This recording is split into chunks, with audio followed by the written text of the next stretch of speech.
Hello, and thank you for listening to Operation Agency Freedom, where we are bringing you top secret advice from the world's most badass digital agency owners. These amazing men and women are sharing their stories of how they have built 6, 7, and 8-figure digital agencies and how you can too. My name is Chris Martinez, CEO of Dude, where we are helping digital agencies by giving them the people and the processes so that they can scale profitably. Today, I am joined by the YouTube sensation, Nick Eubanks, with From the Future. Welcome to the show, Nick. Thanks for having me. I've never heard myself referred to that way before, so that's really funny. I just made it up right now, so yeah. I think my YouTube success pales in comparison with my business partners, so it's very funny. Ah, really? Well, dude, I have like no YouTube success, so to me, you are, you're the real deal. That's not on YouTube at least, but that's fine. It's all relative. So, as I was telling you earlier, we start off every show with a little roundtable discussion. And one thing that we learned about you that is really unique is that you are a big car fan. And I would love to talk about that because personally, I am not like a car guy. I don't really know anything about cars. I'm not very mechanical. For me, like I drive a truck and I love my truck. It gets me from point A to point B. I can throw the dog in the back. I don't really have to keep it clean because it's a truck, and it's great for camping.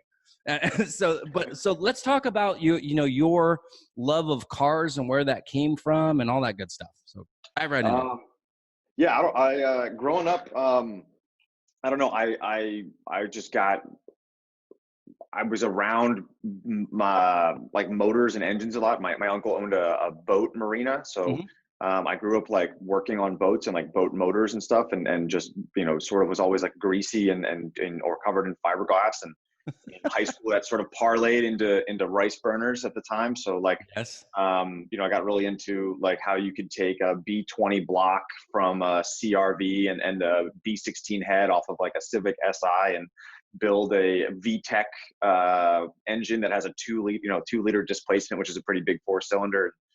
So I blew up a whole bunch of engines and even more transmissions in high school. I was my parents' worst nightmare. I had a Toyota Celica that I literally put 7 engines into. So like after the first one, like I remember like taking it back to like the Toyota dealership and trying to get them to cover it on warranty. And they were like, we plugged your car in and we can see that like you've had the car up over 140 miles an hour. So we're not going to cover this on warranty. I'm like, okay, so like how much is a new engine going to be? They're like, about $10,000. So like, that's like a fortune, right? It's still a lot of money. That's like a fortune to a high school student. So that began my foray into using at the time this amazing website called Junkyard Dog, where I was able to pick up engines for like as little as, $2,000, put them on credit cards and finance them over time and just, which was cool the first 1 or 2 times, but like the 7th time I had to buy another engine, my dad was, I got the talk, which was like, Nick, you need to find something else to do with your time and your energy, because working on cars is probably not something you should continue doing. But that was just a big interest for me. So you said your uncle owned a boatyard, and so you would help him like working on the boats and like the motors and the body work of I don't know if they call it body work on boats, but yeah. So were you always like mechanically inclined? Oh, I'm not mechanically inclined. I just like doing it. I'm probably not very good at it. I don't do any of the work on like my car. I don't own a single car right now that's stock. Oh, okay. They're all like very heavily modified, but I don't do any of the work on my cars anymore. So I don't even have a garage. You're the mad scientist architect for these automotive concoctions, and then it was that way. And then like when I got to a place in life where I was able to afford to hire other experts, like there's a couple of specific companies that make specific types of parts for specific cars, like really high performance aftermarket parts for certain brands of cars. So I go to them now to get the parts, and then I've got like my garages that I bring the stuff to that do the install work and the configuration. I just like to drive fast. I don't know. It's a good time. Have you ever raced? Like street racing or like professional? Oh yeah. So like street racing was like the whole reason like I got into cars in high school. Like that was like, it was like how fast, how like getting a car to 300 horsepower and like with a 4-cylinder engine was a big deal back then. Okay. And most of the kids street racing are in like, 4 and 6-cylinder cars. So like that was cool back then because nobody had enough money to get like the fancy German or British cars that have real power. So you'd have dudes show up, in their Mustangs and Corvettes and I mean, trying to think of the Camaros were a big one back then. But So yeah, it was. were you like living the Fast and the Furious, basically? Yeah, I went to opening night of Fast and Furious, and seeing that parking lot is like a really distinct memory that will be with me for the rest of my life. Like every single kid in that parking lot like peeled out and like drove as fast as they could on the highway home. There had to be like 30 cars, like all just driving like maniacs, coming out of that movie. It's like, I've actually never seen a single one of those movies. I'm not a car guy. So people talk a lot of crap on that franchise, but it's $1 billion franchise. So. Oh yeah, I mean, they've made like 8 of them. Yeah, there's 8 of them now. That's insane. Yeah, I mean, people love bad movies. You don't make 8 movies in a row unless they're making a ton of money. Yeah, it's a cult following. It's pretty ridiculous. So you were saying that all your friends were also into cars as well. Yeah, so like I had like a car club that like we started where like we all got like vinyl like cut with our logo that like we all put on our windshields and like we thought were really cool. Oh my God, what was the name of your car club? Phantom Imports. With an F or with a PH? With a PH. It was definitely PH. I mean, I'm sitting in Philadelphia right now, so it was always going to be PH. So this was where most of our racing happened, down on Front Street and Patterson Avenue, down by the sports stadiums. There's probably still street racing that happens down there. What's the fastest that you ever got your car up to? So one of the cars I own now is the fastest car I've ever owned by far. And I got it up to probably a couple months ago now, up to 187 miles an hour, on 202 South. And the car would have kept going. I got scared and backed off, but, that's the fastest I've driven. But what kind of car is it again? It's a 2018 R8 V10. So that's the Audi? Yeah. That's a badass car. Yeah, so stock, they're like 560 horsepower. I've got mine. It's still naturally aspirated, but I've got it closer to 700 horsepower. They make a supercharger for it that would take it like almost right to 1,000 horsepower, but that car is pretty scary as it is. So I've not yet reached the point where I feel like I need to squeeze more power out of it.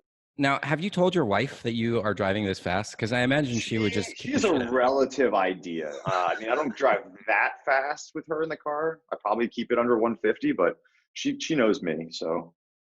All right. Well, don't be surprised if she takes out a very large life insurance policy on you after the show. That has already happened. So okay. We're good. I'm glad she's covered. All right, so let's jump into this, man. So, because you had a very, very young start in the like digital world, so let's talk about your agency from the future and your story.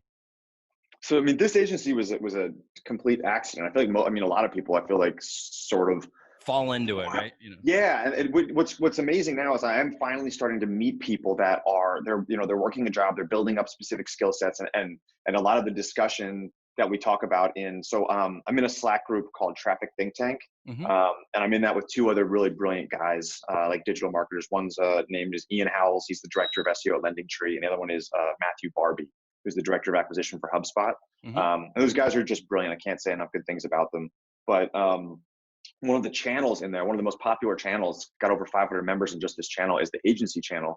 And we're finally getting to a point where we're starting to see this trend where it's people who are acquiring these skills and people are starting to say, hey, I'm thinking of starting an agency. Like they're not falling into it, but actually being more intentional, mm-hmm. which is pretty incredible because all the guys I know or people I know who've been doing this for 10 years, everybody sort of just fell into it. It was like I took on a consulting client at my job, and then I took on another one, and then I took on another one, and that was exactly what happened with From the Future. I mean, I'm From the Future. The name is a bad joke because I needed a name for an LLC, and I was like, nobody's ever going to write checks to this LLC. I just need something to push. I had a blog that I was selling like an info product on, and I had a bunch of affiliate income. And it was just like, I got smacked with taxes so bad in 2013 that my accountant was like you're making all this additional money that you're just paying, an additional 15%, 15.3% of personal income tax on, like, just create a goddamn LLC and push it through there. So I was like, okay. And I went back to an old, the name is actually sort of a funny story, but I won't get into that now. It might be kind of boring. So I just named the agency thinking that nobody would ever know the name because it was just going to be a tax shelter. Right. And then in 2014, I had a friend ask me to if I'd be willing to take, if I'd be willing to consult for this e-commerce company that he was working for, because I was working on the e-commerce company too at the time. So I was like, sure. And that was, it was a big contract at the time, but which is why I did it. I was like, I don't want to do consulting. I'm going to focus on my e-commerce company, selling traffic counts. And he was like, but I've got a $15,000 a month budget. Like could you just help us with like link building and the technical SEO side of things? So for that size budget, I was like, yeah, I can afford to hire somebody to just do this and just, Right. give them direction and still put some money in my pocket at the end of the month. So I did that. And then they stuck around, and then I got another person who reached out and wanted consulting and was like, well, I'm not going to do consulting unless you're going to pay me $5,000 a month. They're like, sure. So that happened a couple more times. And then, the company got to a couple $1 million a year in revenue and 20 full-time employees in 2017. And that was when the push sort of came to shove, and it was like, shit, I should probably go join my company full time. So like the company's 5.5 years old, but I've only been here full time 2 years. So From the Future is what we're talking about right now, and it's been around for 5 years. And so you were kind of running it part time and got it up to 2 million. Yeah, I mean, one of my business partners here was the director of operations, is what he was hired as back then. And I mean, he essentially ran the company. Referrals would come in and like I would help create the process for how to do the work, but he essentially ran the company until it got to a couple $1 million. Wow, that's really impressive. So what is like the core service offering that you guys do? The SEO? So we blend SEO and user experience, but it's not just SEO anymore. We were fortunate enough to get a really smart head of paid media from a big agency out in California. He just joined here this month. So just because so many of you can't really get good conversion focused keyword data these days unless you have paid search in place. Even if you're just paying Google a couple months to get that data, like there's really no other way to get that data. We've just come to a place where you need to be doing both. Doing SEO without paid search is sort of foolish, and vice versa. So we're demand generation is the best way to think about it. So we combine, we're in the business of mass user acquisition, but the way that we do that is we leverage digital channels and we combine them with a user experience department that's got a lot of impressive product experience. Gotcha. Now you make it seem so easy, and I know that there are going to be people who are listening to this and they're like, how in the hell did he get to 2 million so fast, barely not doing any work? What are some of the skill sets that you have learned or acquired over the years that have helped you to be able to take a company to this level of size and revenue so quickly? We hit 2 million in 2016. Right. And I know it's much bigger now, but 2017. Yeah. And then I bought 2 other agencies in 2018, and then it's been roller coaster ever since. But I think the biggest thing was like understanding the concept of a growth engine. And I talk about that a lot in Traffic Think Tank. And I've got an agency Slack group called 7-Figure Agency. I talk about like that. And like it always, like a lot of what I talk about comes back to this idea of building a growth engine, which traditionally I think people just think of, they think purely of paid acquisition. Like, okay, I'm going to create content. I'm going to create ads. I'm going to use the ads to push the content, get people into my site, and then put them into a remarketing audience, figure out an offer, and just churn and test until I can figure out that I know my cost to acquire a new customer is, 1/10 of my lifetime value. And that's what a growth engine means to people. And they're not wrong.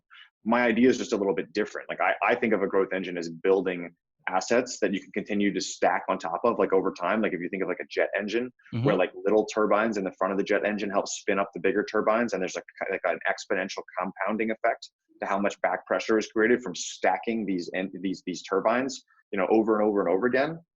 It's a similar scenario for me. Like so we build content and free tools and websites and partnerships and relationships and referral sources, like continually like stack this engine over and over and over again. I mean, that's my big rock that I'm working on every quarter. It gets most of my time every week is how can I, like, what else can I do to build a new sustainable source of leads? And that's my biggest focus as the founder right now. Can you go into a little bit deeper and give us an example of one of these? Sure. So if you do a Google search right now for the word wonder search and you use it as one word, you'll come across a free keyword tool that scrapes Google for people also ask and people also search for. Okay. There's no branding. There's no link back to us. You can't pay us. You can't contact us. You don't even know who we are or the fact that we own it.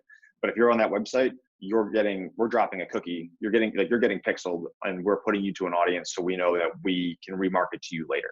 because Okay. using a keyword tool, you're somewhere within our audience set. The same goes for another website called semantic.io, which has a free keyword suggestion tool. I mean, and these are over and over again. And I've got my personal site, my business partner, Ryan Stewart's got his personal site. We keep his old agency site, Webris, is up. And then there's, guest posting still works if you guest post not for links, but for the audience. If it's more about getting in front of the right audience, same reason to do podcasts. Like, this is a subconscious piece of a growth engine, right? Like I'll do 1 or 2 podcast interviews a month, and it's just exposure to new additional audiences. And it just all compounds on top of itself. So where did this concept come from? Because this is definitely something unique that I've never heard it explained the way that you mentioned. So where did this idea come from? I have no idea. It had to have come from somewhere. It's not my idea. I mean, right.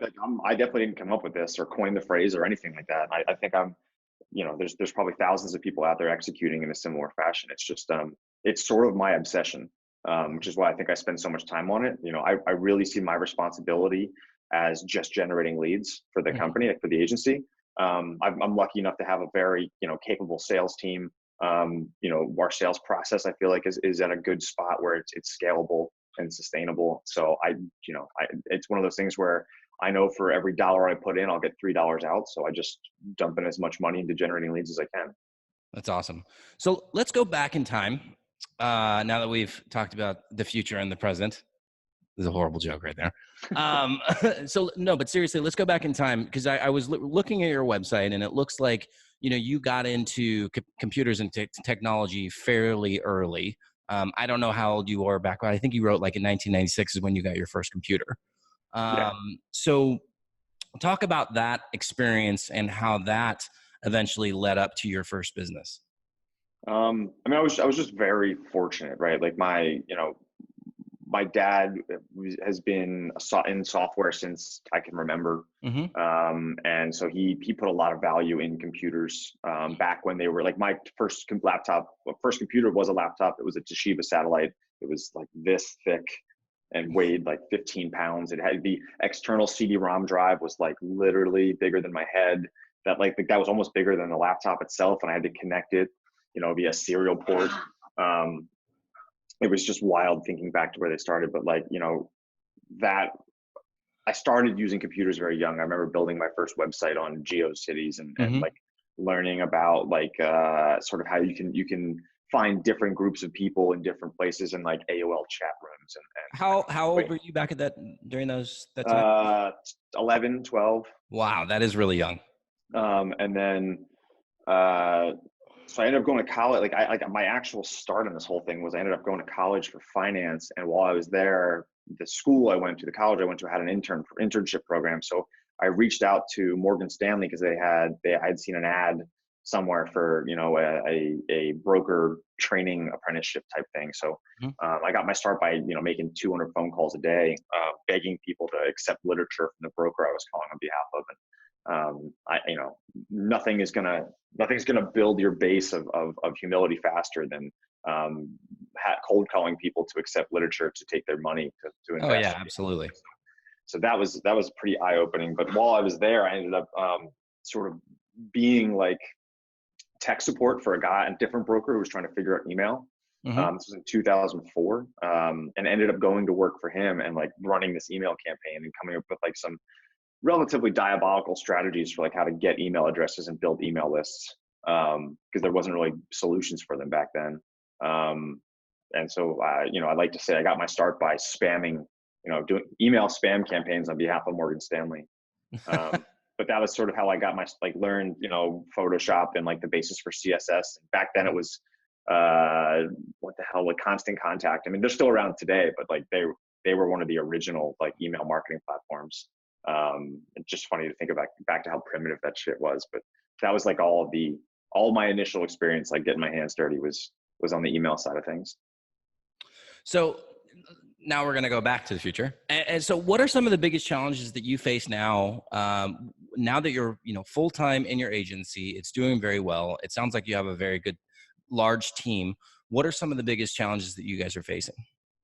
I mean, honestly, managing personal growth for the team members is an incredibly difficult thing that I'm I'm like not very good at. I mean, I'm fortunate enough to have people here who are very good at it, and they think they try to keep me on track as best they can. But like that becomes a really big deal, and you've got really smart people working really hard for you. Like they want to know how to move up, how to make more money, how to continue to grow as they're as individuals, and grow their skill sets and capabilities. And managing that with whatever the current scope is that we have for clients is they're not always in direct alignment. So trying to find ways to create better training and better systems, and really we're trying to build a culture of coaching here. I mean, it's I don't know how well it's working, but that's the goal. Trying to build a place that people want to come to work and stay. What do you think is something that you guys have created that has worked? We have an apprentice program that's actually worked pretty well. So almost every member of our SEO team now, which is our largest team by a long shot, came through our apprentice program. And I stood that up on SEOapprenticeship.com like when the company first started. Like that's like my director of SEO now, and my head of sales guy, who's a recovering technical SEO, both came through that apprenticeship program. And we've had people who came in as bartenders, in their 30s, and they never done digital a day in their life, and they go through the apprenticeship program, and now they, my head of link building department was a bartender. One of our SEO team members was a line cook, came through the apprentice program. So we're starting to introduce that to other organizations. Like right now, we're working with a nonprofit specifically to help them expand sort of their service offerings on the digital side of things, and add digital marketing by using some of the training processes that we created for that apprenticeship program. I think that this is a topic actually that's going to resonate with a lot of people. I think a lot of digital agency owners, like you mentioned, they kind of fall into it, and it's a solopreneur gig for a number of years, and then you realize, hey, I got to hire people, and then I got to hire more people. And I think the mindset is, hiring people at the beginning. The mindset can be hiring people is a giant necessary evil. And then you realize, right? yeah, You're like, I think that's money that I could be keeping. Why am I going to pay somebody else to do that? Right. Like right. Because you've been able to reach a certain level of success on your own. Yeah. It does become scary to have to hire people to help you get to the next level. So like, what are some of the biggest challenges? Actually, let me take a step back first. What is like the average age of your staff? I think our median age across the entire team is like 27. Okay. So definitely millennial era. I don't know if you consider yourself a millennial too. Technically, I'm a millennial, but I am the oldest person at the company. Okay. So, you hear all the stereotypes about how millennials aren't patient and they feel entitled and they're not willing. That's all true. Right. Okay. So what are you guys experiencing, negative and positive, and how are you dealing with hiring that age group? I mean, I've made a lot of hiring mistakes, and I've hired for senior roles, and those are the people that tend to not work out. I've really learned that for some of our core practice areas and some of the things we do differently, and I would even argue maybe better than most. People really need to sort of work their way up from the bottom. They need to, we really encourage promoting from within, even if that's moving across departments. But that's been something that I think has taken a lot of trial and error to figure that out. How do you handle that? How do you handle that? And your company's still fairly young, but how do you handle that with a demographic that is notorious for wanting things very instant, want the instant gratification? It seems like sometimes, and I experience this as well, we have over 30 employees, that people come in and they're like, well, I expect to be making, a ton of money in the next 12 months. And you're like, well, wait a second, like slow your roll. That's not how it works. I think we try to paint the picture of like what the career trajectory is. But I mean, the truth be told is like, we're still figuring this out. Like, we've changed the size and shape of the organization 3 or 4 times, and changed what the titles are going to be and what the career trajectory is. And if you want to move from one to the other, like what that looks like. And we're still figuring it out. I don't think I've got it figured out yet. I think that's the biggest thing about, an agency is like, or any company, right? Is those growth hemorrhaging sort of milestones that are based on people, like, 1 to 5, and then like at 10 people, it's completely different. And then 20, 30, 50, 100, 500, 1,000, like that shit's real. And And like, you have to completely like a company like, you know, like a company at 30 people is completely different from 20, and it is worlds different from when it was 10. And it's like the problems and like the challenges and the personalities all change. So Yes, absolutely. Not to mention, you still have to actually run the business and yeah, make sure that, you know, all the bills are paid and the lights are still on. So, yeah, I mean, so we went from 5 to 29 in about 8 months. And so we had to learn that's on the fly. wild. That's wild. And I'm super, super proud of the company culture that we've been able to create. So maybe you and I can do another show where we just talk about that, or at least we'll connect offline and I'll give you Maybe you some. could give me some tips on company culture, because we're Yeah, still, again, like, absolutely. we're trying to figure it out. The only thing we figured out right now is if we hire people who aren't a culture fit first, regardless of capabilities, they're not going to last very long. Absolutely. And so that's why I tell people, you know, it all starts with the hiring process. And your hiring process starts with the job post that you put up there. Hmm. If you put a job post that doesn't infuse your values as a corporation, as a company, then you're going to start to attract people that aren't a good fit. And you're not only wasting your time and your money, but some people are going to slip through the cracks and they're going to damage your overall Yeah. company culture. So yeah, that's one of the things. I mean, in terms of company culture, my biggest advice is to read Tony Hsieh's book, Delivering Delivering Happiness. happiness. If you haven't read it, you have to read it. It sounds like you have. I have read it. I liked it a lot. The book that I found to be just the most sort of instrumental book from the agency side of things is actually called Clockwork by Michael Michalowicz. Mm-hmm. That was a I've read pretty some of his eye-opening other book. books too. I read the Pumpkin Plan and then Profit First. Profit First. Yeah, those are Yeah. also very, very good books. So the other thing that I would recommend that you do if you haven't done it yet is fly out to Vegas and go take the Zappos Company Culture Tour. It's really cheap. It's only $10, and take it twice and try and get two different people to give you the tour. So they have a whole team, and their sole focus is to deliver this tour. I think they have other roles as well, but they take groups and then it's all about the company culture. So they literally tell you, like, if you have questions about the financials or any of this other stuff related to the revenue, we're not going to answer those questions. This is just about Interesting. how we build our company culture. And so what I did is I've done the tour twice, and both times I gained tremendously different perspectives, just because the first time I did it, my company looked way different than the second time that I did it. So obviously my perspective is going to be changed. But I got different tour guides. And my second tour guide was actually somebody who had left the company and then came back after being gone for like 4 years. And so she had a totally different perspective on the value of the culture and the systems that they had created at Zappos.